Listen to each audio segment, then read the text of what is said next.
మెదక్ జిల్లా తూఫ్రాన్ మున్సిపాలిటీ పరిధిలోని irrigation project నుండి యావపూర్ ఫామ్ హౌస్లకు అక్రమంగా నీటిని తరలిస్తున్నారని ఆయకట్టు రైతులు ఆందోళన చేపట్టారు.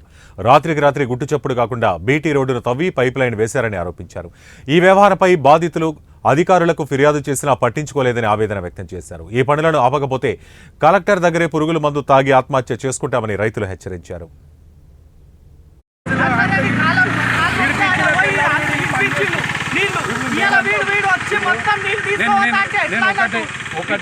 ఇప్పుడు ఈ 5 రైతు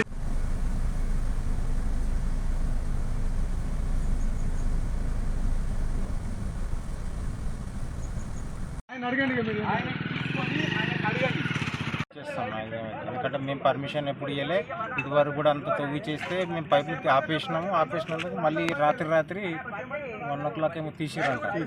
మాకు తెలిసింది ఇన్స్పెక్షన్ పెట్టాము. ఇప్పుడు ఈ వీళ్ళు పైపులు వేసిన వాళ్ళు పర్మిషన్ తీసుకున్నారు మీ దగ్గర? ఇప్పుడు పర్మిషన్ లేకుండా వీళ్ళు పైపులు వేసుకున్నారు కదా, దీని మీద ఏమైనా మీరు చర్యలు తీసుకుంటారా? ఇప్పుడు తీపిచ్చేస్తారా? ఒకవేళ తీయని పక్షంలో మీరు ఏమైనా యాక్షన్ తీసుకుంటారా?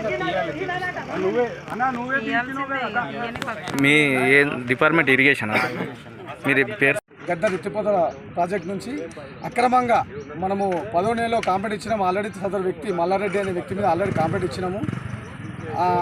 ఈ 4 months ఆపేసిండు. ఏంది లిఫ్ట్ ఇరిగేషన్ చేయకుండా ఆపేసిండు. మొన్న పంట అని చెప్పి మా పై అధికారులతో మనము మాట్లాడి చేసి నాయకులను రిక్వెస్ట్ చేసి మనము నీళ్ళు వదులుకున్నాం. ఆ నీళ్లను అక్రమంగా తరలించడానికి మళ్ళీ 4 నెలల తర్వాత మళ్ళీ ఇవాళ పైప్ లైన్ ఏర్పాటు చేసి దాన్ని ఆల్రెడీ R&B రోడ్డు వలగొట్టేసి పైప్ లైన్ జాయిన్ చేయడానికి సదరు వ్యక్తి పూనుకున్నాడు. కాకుండా అధికారులతో చర్యలు తీసుకోవాలని కోరుతున్నాం. రైతులకు చాలా ఇబ్బంది, అంటే చాలా ఇబ్బందికరం. ఒకవేళ లిఫ్ట్